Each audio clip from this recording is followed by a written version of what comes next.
It was a hot summer afternoon in late July, and Willow Creek, a quiet, upscale suburban neighborhood, was alive with the sounds of sprinklers watering manicured lawns, birds chirping, and the occasional hum of a lawnmower.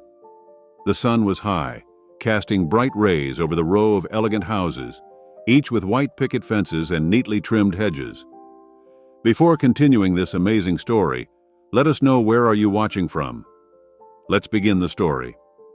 Marcus Johnson leaned back in a lounge chair by his pool, sipping on a cold glass of lemonade. He had worked hard to get here, years of late nights, tight deadlines, and proving himself in a field where few looked like him. As a 35-year-old successful architect, he had designed buildings across the city, but nothing felt better than coming home to something he had built for himself. Dressed in a crisp white polo shirt, khaki shorts, and sandals, Marcus let out a satisfied sigh. He had only moved into Willow Creek a few months ago, and today was the first time he truly allowed himself to relax. The pool was his newest addition, a well-earned reward for his hard work. The water sparkled in the sunlight, inviting and cool. Across the fence, hidden behind rose bushes, Karen Whitaker watched with narrowed eyes. Her lips were pursed, and a frown tugged at the corners of her mouth. Karen, 42 years old, had lived in Willow Creek for over a decade. She prided herself on keeping the neighborhood safe, which in her mind meant watching everyone's business like a hawk. Dressed in a floral sundress, oversized sunglasses, and a wide-brimmed hat, she gripped her iced tea tightly. Her husband was at work, her kids were at summer camp, and she had nothing better to do but sit on her porch and observe. And what she saw today did not sit right with her. Karen's nose scrunched as she watched Marcus stretch out on his pool chair, clearly enjoying himself. Her eyes darted to the fence, her mind racing. She had never seen him before. She knew a black family had moved in recently, but she hadn't bothered to introduce herself. Her fingers clenched around her phone. There was no way this man belonged here. Maybe he was a guest? Or maybe, her stomach twisted, he was trespassing. Karen stood up abruptly, nearly knocking over her drink. Not on my watch. She marched inside her house, her sandals clacking against the wooden floor. Once in her kitchen, she grabbed her phone and quickly dialed 911. 911. "What's your emergency?" a calm female voice answered. Karen took a deep breath, trying to sound distressed. "Yes, hi, I need to report a suspicious person in my neighbor's backyard." "Can you describe the person?" the dispatcher asked. Karen peeked out of her window. Marcus was now flipping through a magazine, completely unaware of her watchful eyes. "He's a black man," she said quickly. He's just there in the pool. I don't think he belongs there. I don't know. What if he's armed?" The dispatcher's tone changed slightly. "Ma'am, is he threatening anyone? Has he committed a crime?" Karen hesitated, but then pushed forward. "He's loitering. He looks suspicious. I just don't feel safe. Please, just send someone," the dispatcher sighed. "We'll send an officer to check it out." Karen hung up, a smug smile creeping onto her face. "That'll take care of it."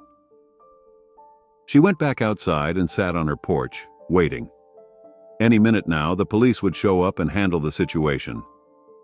15 minutes later, a police cruiser pulled into the driveway. Officer Greg Harris, a tall, broad-shouldered man with a neatly trimmed beard, stepped out of the car. He was 38 years old, a seasoned officer who had worked in both quiet suburbs and busy city districts, and he immediately knew what this call was about. He had been to Karen's house before, more than once. Greg adjusted his sunglasses and sighed as he approached the backyard. He already had a feeling this was another one of Karen's concerns. Marcus was still by the pool, oblivious at first. The sound of footsteps made him turn his head, and when he saw the police officer walking toward him, his body tensed slightly. Greg stopped a few feet away. "Afternoon, sir." Marcus put down his drink and sat up. "Afternoon. Something wrong, officer?" "We got a call about a suspicious person in the backyard.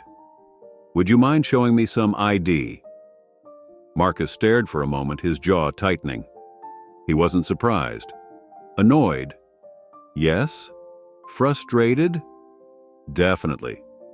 But surprised? Not at all. "Suspicious, huh?" he muttered under his breath before reaching into his pocket.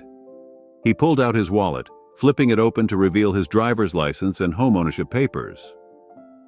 "This is my house," Marcus said, his voice calm but firm. Greg took the documents, giving them a quick scan. Everything was perfectly in order. Karen, still on her porch, leaned forward, waiting for Greg to do something. Arrest Marcus, escort him off the property, something. But Greg simply handed the ID back. "Everything checks out." Marcus folded his arms. "Of course it does." Greg exhaled slowly, turning toward Karen.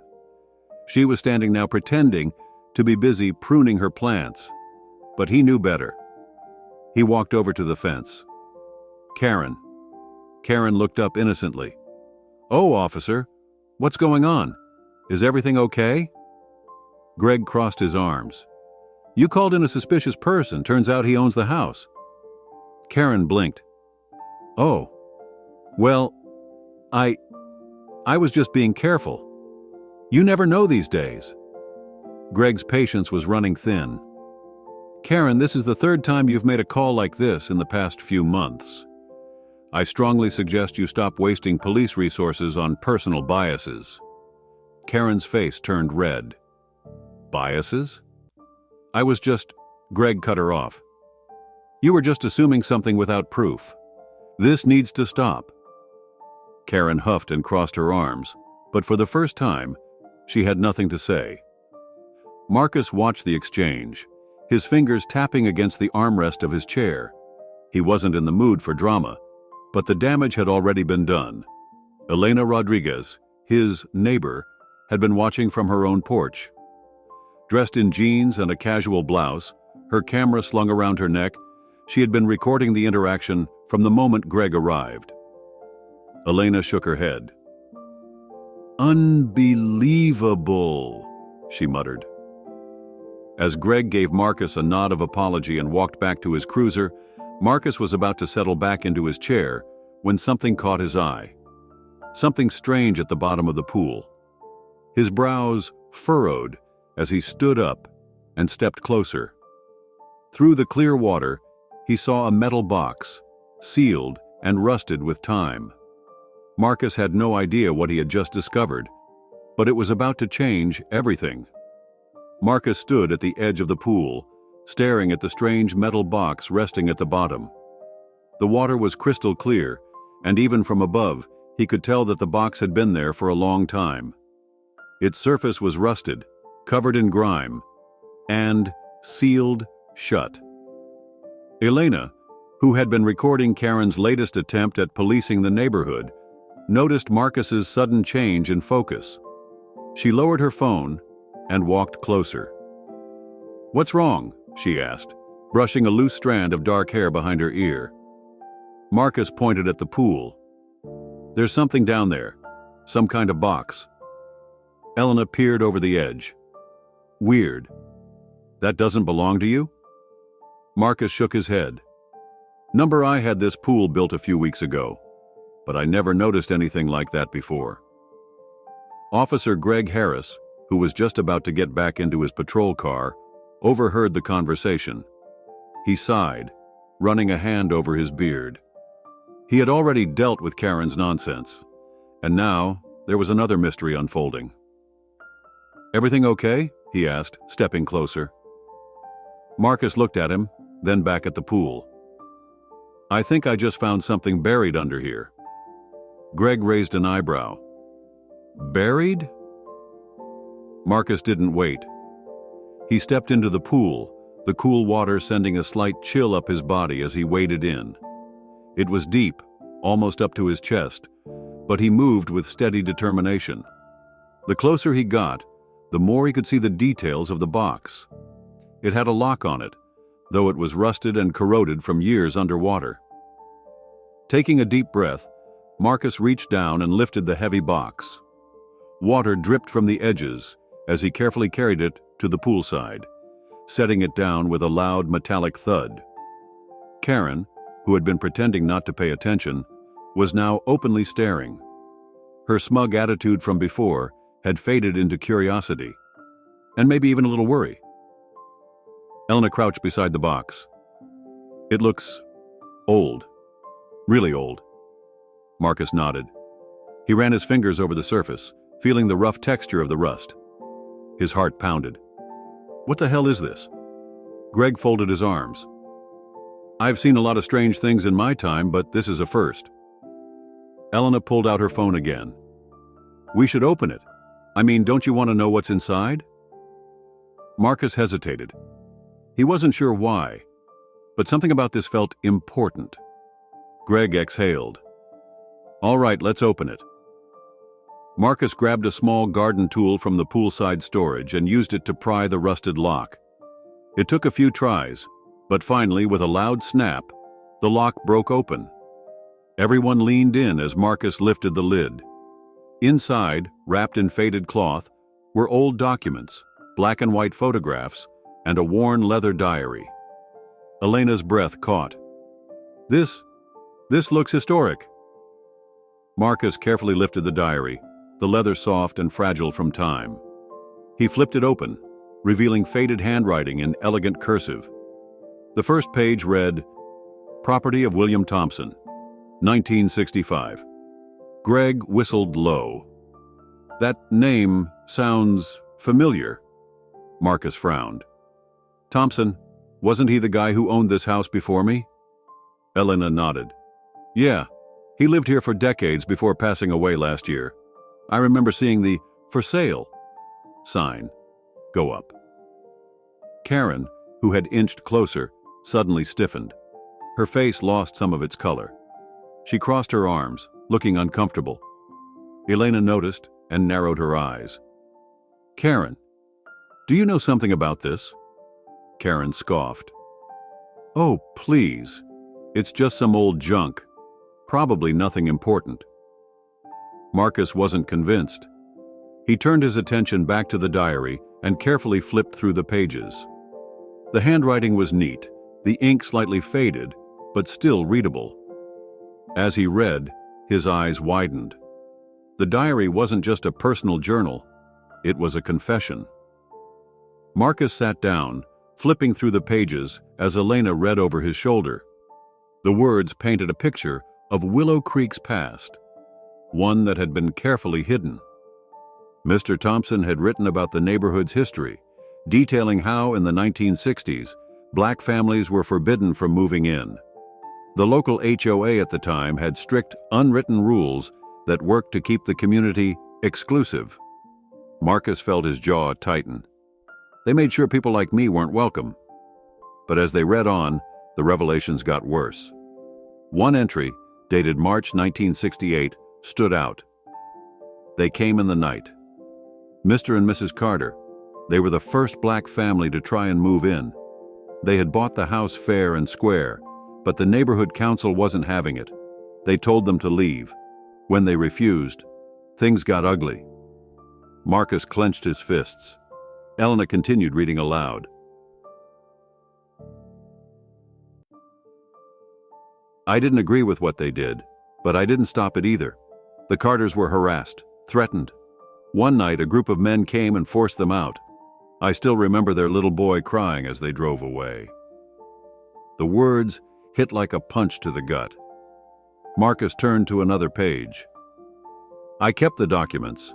The Carters owned land here, but the council made sure it was taken from them. I couldn't stop them, but I could make sure the truth wasn't lost. I buried it here, hoping that someday someone would find it." Marcus sat back, stunned. Elena's voice was shaking. "This is proof. This is real, recorded proof of what happened." Greg looked troubled. "I knew this town had a past, but I didn't know it was this bad." Marcus's hands trembled as he flipped through more papers. Old property deeds, legal documents, photographs of the Carters' home before it was taken. And then, the final page of the diary. If you are reading this, then you have the truth. I don't know if the world has changed enough to care, but I hope you do. Silence filled the backyard. Marcus looked at Greg. This needs to go public.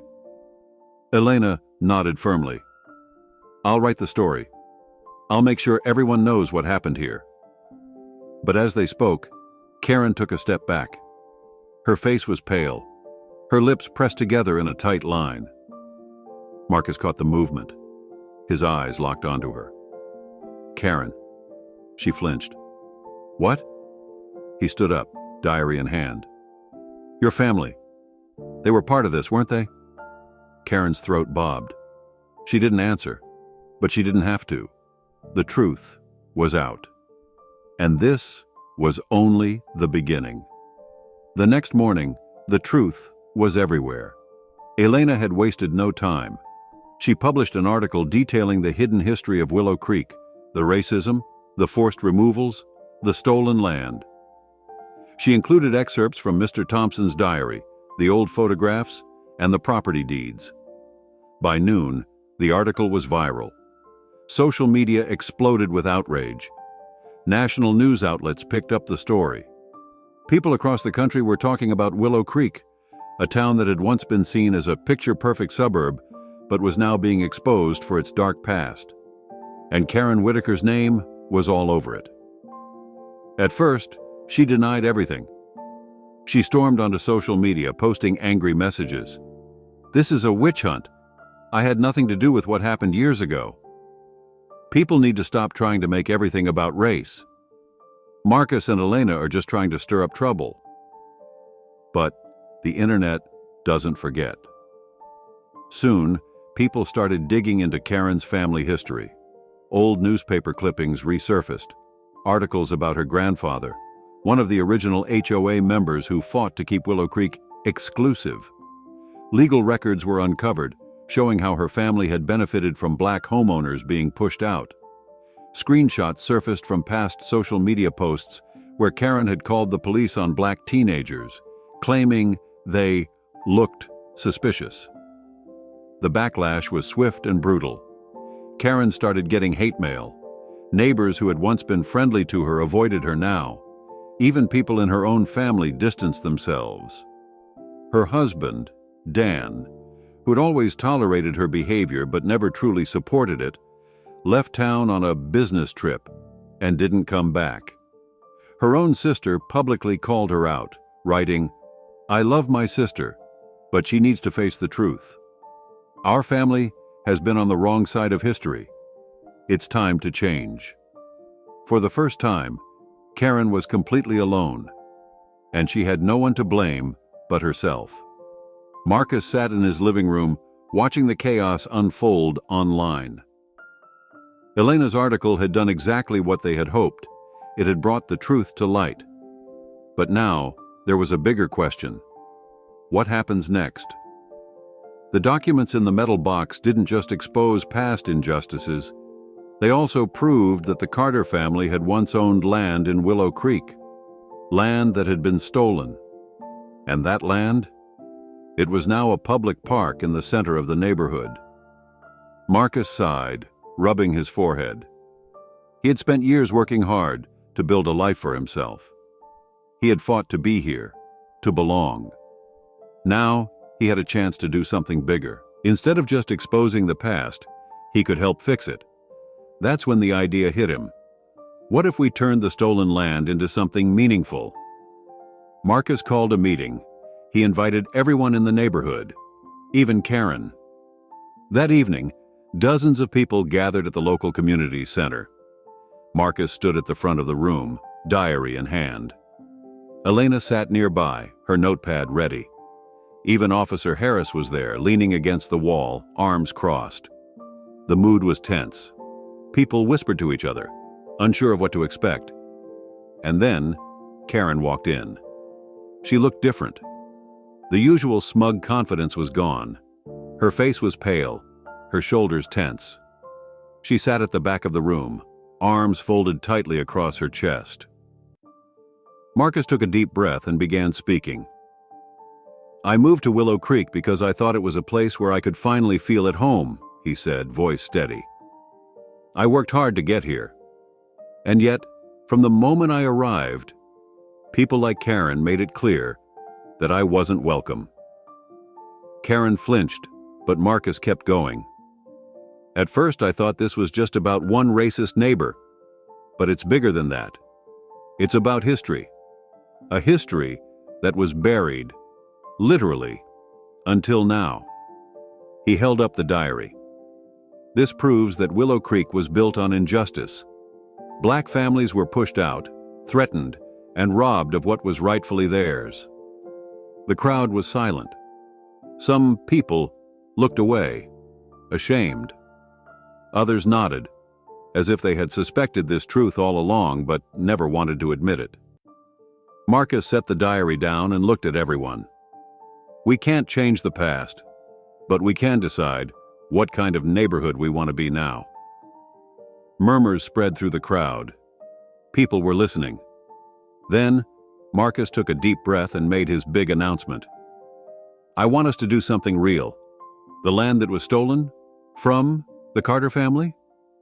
It's now a public park. But we should turn it into something that actually honors their memory." Someone in the crowd called out, "Like what?" Marcus's lips curled into a small smile. "A community center. A place where people from all backgrounds feel welcome. A place for kids, families, education, and unity." The room buzzed with conversation. Some people nodded enthusiastically. Others looked uncertain. Then, a small voice spoke up from the back. Karen. She stood slowly, her hands clasped tightly together. She looked around at the people she had lived among for years, people who now saw her differently. And for the first time, she looked genuinely shaken. "I was wrong," she said quietly. "About Marcus. About everything." A few gasps came from the crowd. Karen swallowed hard. "I let my fear control me. I thought I was protecting this neighborhood, but really I was just holding onto an ugly past that should have died a long time ago." Her eyes met Marcus's. "I'm sorry," she whispered. "I don't expect forgiveness, but I want to do better." A long silence followed. Then, Elena spoke up. "Then prove it." Karen nodded. "I will." And just like that, everything changed. The next few weeks transformed Willow Creek. The town that had once been a symbol of exclusion was now a place where people were finally facing the truth. The community voted on Marcus's proposal, and the decision was almost unanimous. The stolen land would be turned into a community center. Marcus, with his experience as an architect, offered to design it himself. Karen, shockingly, volunteered to help. At first, no one trusted her. Some neighbors refused to speak to her. Others whispered behind her back, calling her a fraud who was only doing this to repair her reputation. But Karen kept showing up. She donated money to the project. She helped with the planning. She even stood beside Marcus at the groundbreaking ceremony, shoveling dirt with her own hands. One afternoon, as they stood near the half-built center, Marcus finally spoke to her. "Why are you really doing this?" he asked. Karen sighed, looking down at her hands. "I grew up in a family that taught me to be afraid," she admitted. "Afraid of change, afraid of people who were different. I never questioned it. I just believed what I was told." She turned to look at Marcus, her expression sincere. "But I was wrong, and I don't want to be that person anymore." Marcus studied her for a moment, then gave a small nod. "Then, prove it," he said, echoing Elena's words from the meeting. Karen smiled sadly. "That's what I'm trying to do." Months passed, and soon, The community center was completed. It was beautiful. A modern building with big windows, bright murals, and open spaces where people could gather, learn, and connect. At the grand opening, hundreds of people came, Black, white, Latino, Asian, all together. Marcus stood at the front, looking out at the crowd. His heart swelled. This wasn't just a victory for him. It was a victory for everyone. As he stepped up to the microphone, he thought back to the day he found that metal box. How a simple swim in his own pool had led to something much bigger. He took a deep breath and spoke. "This isn't just a building," he said. "This is a promise that Willow Creek will never again turn its back on the truth. A promise that we will do better, be better." The crowd erupted into cheers and applause. Karen stood near the back, watching, her hands clasped together. For the first time in a long time, she didn't feel like an outsider. She felt like she belonged. And for Marcus, that was the real victory.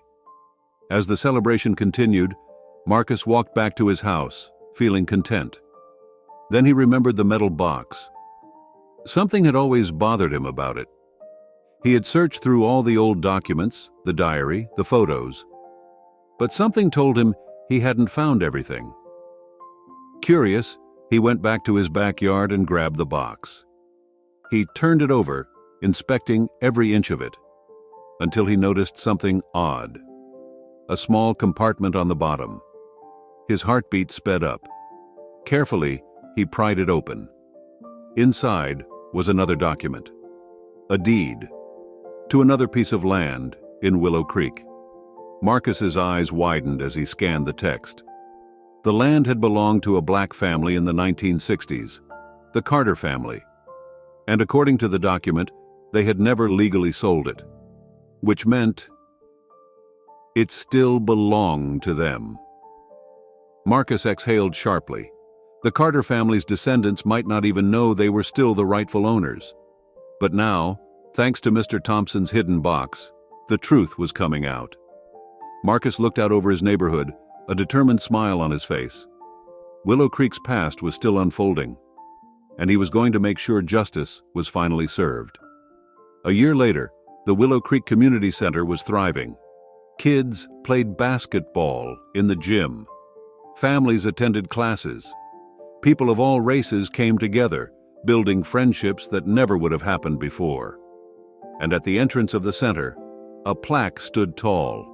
It read, "In honor of the families who were wronged, in memory of the truth that was buried, for a better future." Marcus stood by the plaque, watching as people came and went. He had moved to Willow Creek hoping for a fresh start. Instead, he had found a mission. And this was only the beginning. Guys, thanks for watching.